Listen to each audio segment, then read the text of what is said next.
Olá, meus amigos, minhas amigas. Olá a todos que estão buscando aprender um pouquinho mais sobre a doutrina espírita. Estamos aqui, então, nesse trabalho, dando continuidade a ele, de levar até você a doutrina espírita, levar até você os princípios básicos dessa fé que consideramos uma fé raciocinada. Estamos indo vagarosamente, paulatinamente, para que nós possamos, assim, levar esta compreensão, para que você possa compreender verdadeiramente o que é a doutrina espírita. Não é para que você seja espírita, mas que você possa compreender, para que nós possamos realmente ter essa noção, para que não possamos estar dando continuidade a essa coisa de criticarmos, julgarmos, falarmos mal de alguma coisa que nós não conhecemos. Então, vamos ao nosso estudo de hoje. Então, vamos. Bom, nós estamos nos embasando no estudo, nessa apostila revisada e atualizada da Federação Espírita Brasileira, onde nós vamos estudando e procurando passar da melhor forma possível esse conteúdo maravilhoso. E hoje nós já estamos falando sobre a doutrina espírita, nós já estamos na nosso 13º encontro. E nesse 13º encontro, nós estamos já há 4 encontros, 3, esse é o 4º encontro, que estamos falando dos fenômenos mediúnicos que antecederam a codificação. Falando em Hades-Villa, estamos falando de mesas girantes, no último programa. Hoje, para que a gente possa ter essa compreensão mais correta, hoje, dentro das mesas girantes, antes de entrar na missão do codificador, com relação a esse início das mesas girantes, nós queremos falar hoje de uma figura central, importantíssima, que é exatamente Hipólito Leão Denis Artes Rivaio. Então, hoje, o nosso trabalho, que nós vamos nos apegar, é histórico, mas é para que possamos reconhecer quem foi Hipólito Leão Denis Artes Rivaio, e que cada um que está aqui conosco, buscando esse aprendizado, possa entender que Kardec, como vou saber quem foi Allan Kardec, não é o nosso líder, não é o nosso Deus, não é o nosso Senhor. Ele é um espírito como nós, criado simples e ignorantes, que veio evoluindo e que recebeu a missão de Jesus, a missão de Deus, para que viesse codificar a doutrina espírita. Então, esse entendimento ele é muito importante para que nós não endeusemos Allan Kardec. Assim como não, dentro da doutrina espírita, nós procuramos não endeusar nenhum outro ser que vieram contribuir com as missões do Cristo. Chico Xavier, um espírito maravilhoso. Ou seja, tem tantos outros aí fazendo tantos trabalhos maravilhosos, não vou ficar citando outros, que a gente deixa de falar um e outro, e a gente acabou esquecendo de falar esse. Né? Mas então nós não endeusamos essas pessoas, vemos ele como espíritos amigos, espíritos que vieram com essa função. Então vamos falar um pouquinho do menino Hipólito, né? Vamos entender um pouquinho. Allan Kardec, cujo o verdadeiro nome dele é esse, né? Hipólito Léon Denis Artes Rivaio, nasceu na cidade de Lyon, na França, então lá na Europa, no dia 3 de outubro de 1804. Então, outubro passado agora, comemorou mais um ano da chegada de Kardec aqui. E aí a gente vai entender o seguinte, ele chegou no seio de uma família de Lyon, mas uma nobre família. E quando a gente estuda isso, isso nos remete a uma situação lá de trás, quando a gente pensa também em Saulo, né? Por que Saulo, então, né, esse que foi o apóstolo gentil, esse foi o grande divulgador do Evangelho do Cristo, nasceu em Tarso, né? E Tarso era uma próspera cidade mercantil, mas intelectual, lá do mundo romano. Tarso foi filho de uma família judaica da tribo de Benjamim, mas gozava de grandes privilégios na cidade. Então, ele nasceu dentro de uma família que tinha condições, tanto que ele foi estudar em Jerusalém. O professor dele era Gamaliel, era um doutor da lei, um membro do Sinédrio. Enfim, as coisas são todas preparadas. Kardec não caiu de paraquedas lá, dia 3 de outubro de 1804, assim como Saulo, né, ou então o Paulo de Tarso, que nós conhecemos, não caiu de paraquedas. As coisas foram todas organizadas. Então, ele encarna nesse momento que a gente, como a gente já viu das revoluções francesas, da Revolução Industrial, a gente já viu, e tudo isso estava acontecendo no momento exato. Os pais dele, Jean-Baptiste e Antoine Rivail, era um magistrado, um íntegro, então pessoa muito conhecida e famosa, e Jean-Claude Douglas, a mãe dele. O futuro codificador do Espiritismo recebeu um nome querido e respeitado, e todos eram passados assim, de muitas virtudes. Então, a família que ele encarna é uma família virtuosa, uma família honrada, uma família de probidade. Então, é uma família que tem um antepassado, que isso é uma coisa muito importante naquela época, como foi em outras épocas anteriores, né? E aí eles falam que na família tinha advogado, magistrado, e era um pessoal que lidava com a educação. Bem cedo, logo no início do estudo, o menino ele se revelou altamente inteligente. Não podia ser um espírito sem já ter esse cabedal de inteligência, né? Então, ele se demonstra inteligente, ele se demonstra muito observador. A gente conhece, né, uma criança já pequenininha, a gente já observando com esses olhos mais espirituais, a gente já começa a ver qual é o caminhar dela, porque a gente vai evoluindo dessa maneira, mas a gente traz das nossas vidas pregressas, nossa evolução, nossas coisas boas e coisas ruins também. Então, ele já começa a demonstrar uma inclinação para a ciência, ou seja, para a experiência, para as verificações, né? E assuntos filosóficos, assuntos, né, de questionamentos. Então, assim, ele já começa a atuar como se fora um adulto. O primeiro estudo dele foi no Instituto Yverdon. Yverdon era um local muito importante em Lyon, né, lá na cidade natal dele, porque era assim, era um local de educação severa. E lá exigia-se o princípio da honradez, o princípio da retidão moral, então se cobrava isso.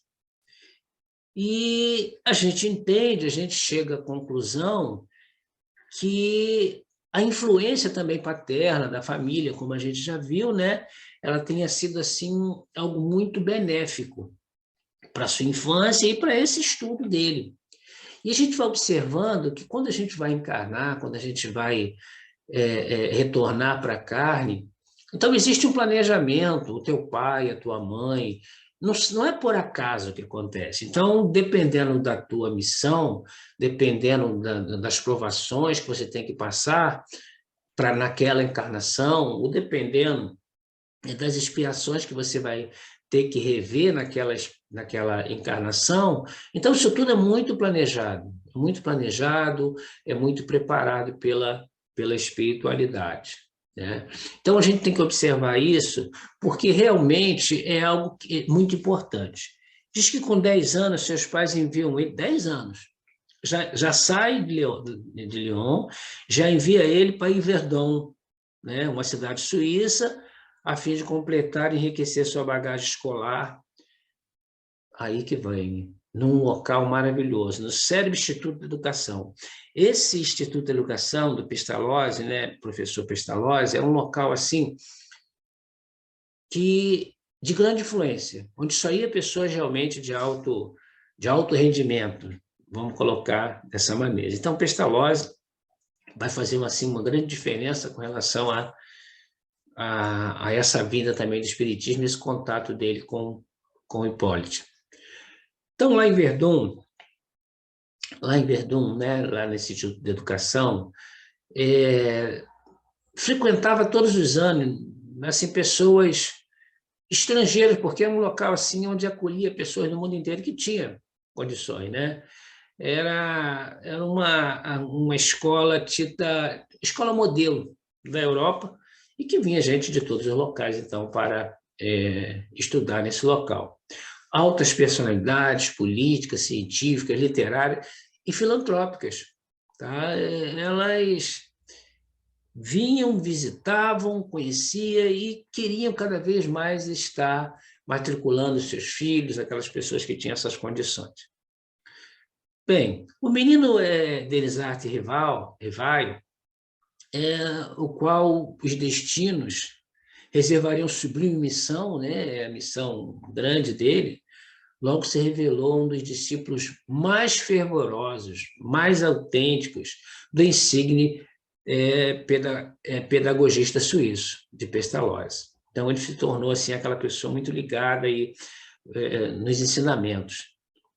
Possuidor de inteligência penetrante, alto espírito de observação, e ainda mais inclinado naturalmente para a solução dos importantes problemas do ensino e para o estudo das ciências e da filosofia.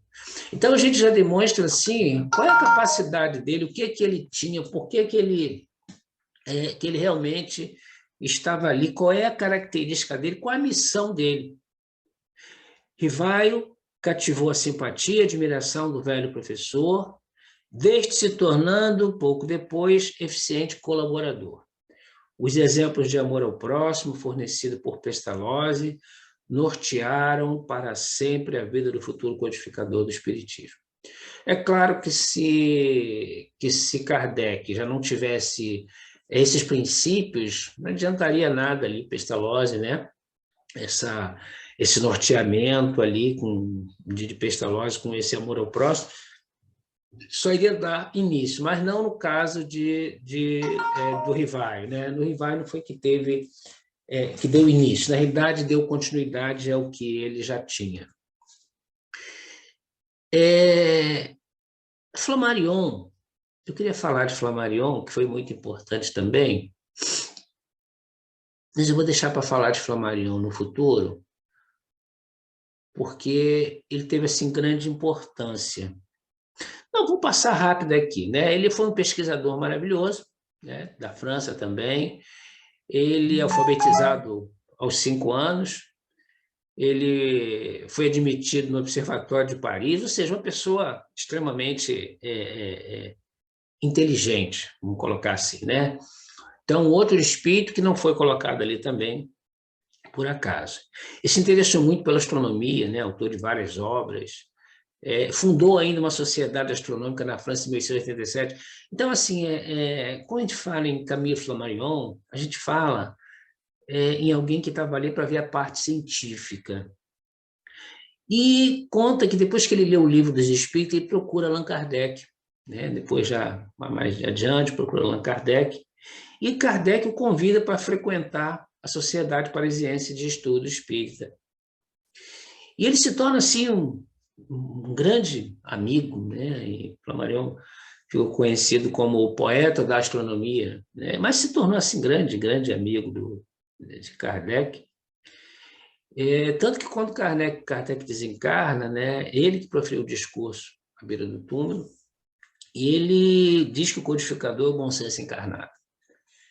Bom, vamos falar muito não para a gente sobre o Flammarion, mas só para entender que ele realmente tem uma grande participação na doutrina espírita. Vamos voltar, então, a Rivaio. Então, aí já como professor, isso é para a gente entender a grandeza desse espírito. Tá? Chegando à capital da França, Delisarte Rivaio logo se pôs a exercer o magistério, aproveitando as horas vagas para traduzir obras inglesas e alemãs, e para preparar o seu primeiro livro didático. Então, a gente vê assim que ele tem uma cultura muito grande. Assim é que, em dezembro de 1923, lançou o curso prático Teoria de Aritmética. Ele lança um curso. Ele pega os métodos de Pestalozzi, faz algumas modificações e aí constitui a primeira obra de cunho pedagógico dele para a humanidade. Por que assim para a humanidade? Porque isso é utilizado foi utilizado por muitos e muitos anos. Não sei se hoje ainda é utilizado. O futuro codificador do Espiritismo, com apenas 18 anos, ele empregara esforços e talento na preparação do utilíssimo livro, acentuando-se em bases pestalozzianas, mas com muitas ideias originais e práticas do próprio autor. Uma coisa importante que ele fala assim, o método, por ele empregado, desenvolve gradualmente as faculdades intelectuais. Então, o método que ele utilizava, né, fazendo que as pessoas que fossem aprendendo para aquele método fossem desenvolvendo essas faculdades intelectual de quem estava lendo, e não se limita a reter fórmulas pela memória, não é decoreba. Esse método faz com que as pessoas se penetrem na essência, para então realmente ter um grande conhecimento. E aí, além dessas obras, Rivaio publica numerosos livros didáticos, bem como planos e projetos dirigidos à forma de ensino francês. Então, ele faz vários livros, vários cursos, uma verdadeira fertilidade pedagógica. Então, na realidade, a gente vê assim, ele está sendo preparado para o espiritismo, né? Preparado para a grande missão dele com tudo isso. E aí destacamos entre as seguintes obras, tem várias obras aí, tem um curso completo de teoria e prática, Salvário Manual dos exames para certificado de capacidade, Catecismo Gramatical da Língua Francesa, são vários livros, então, que ele vai, ao longo do tempo, publicando. Bom, então, esse é o professor Rivaio. E outra coisa importante para que nós possamos entender, que Rivaio utilizou-se de ensino intuitivo. Era um processo desenvolvido por Pestalozzi, né?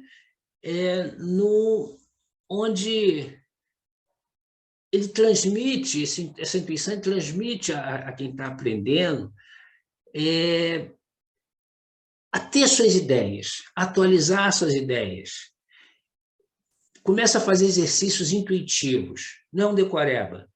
É uma educação dos sentidos da pessoa.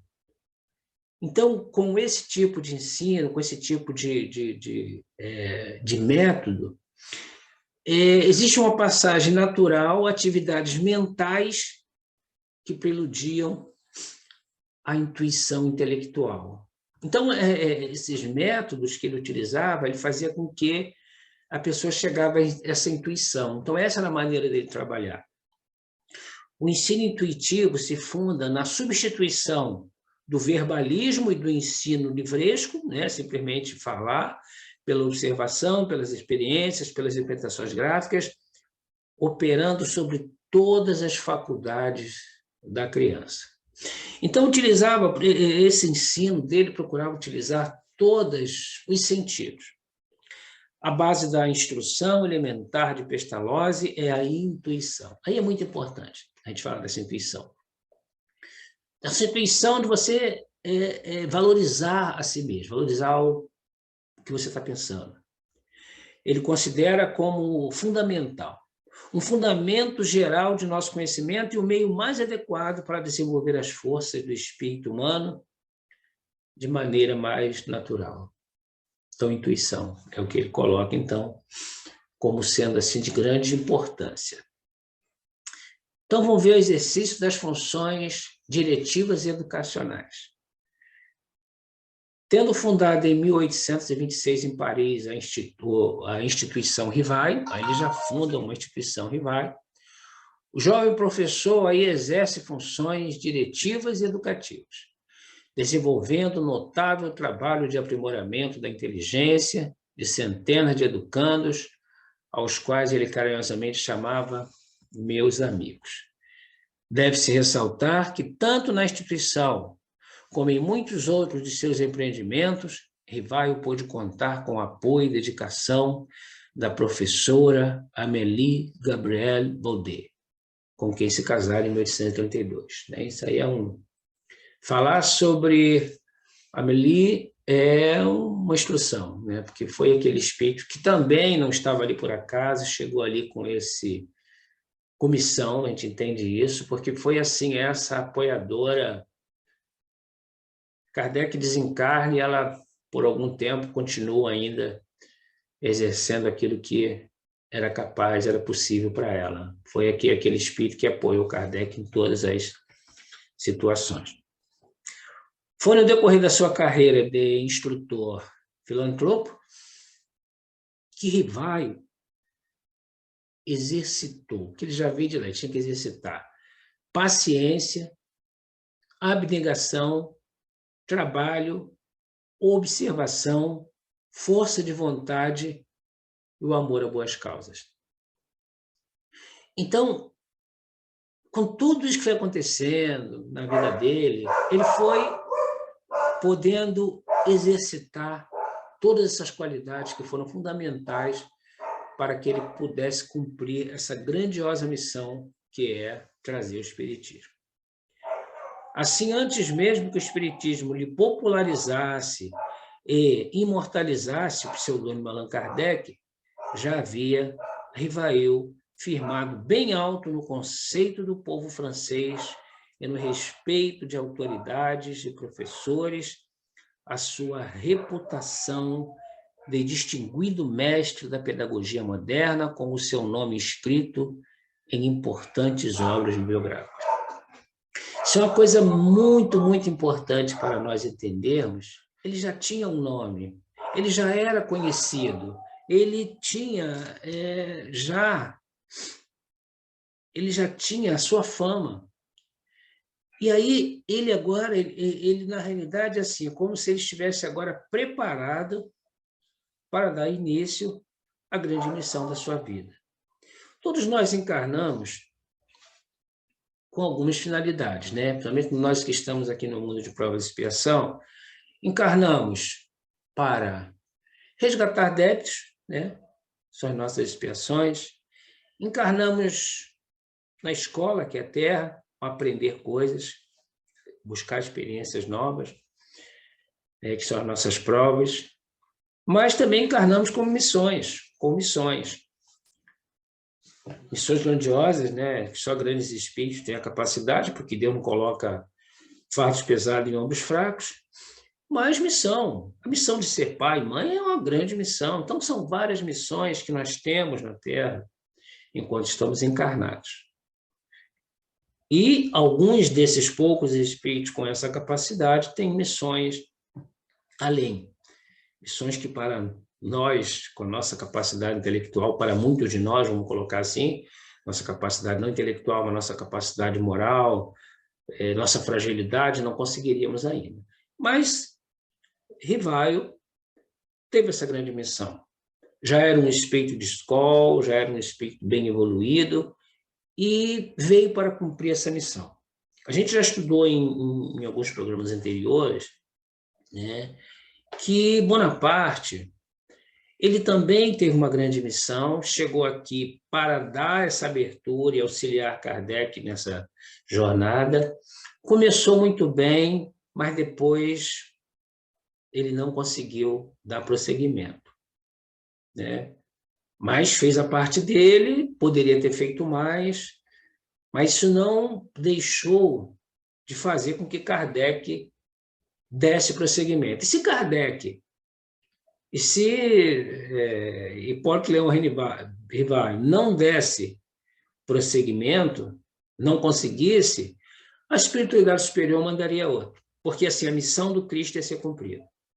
Bem, gente, vamos encerrar por aqui hoje, para não ficar longa.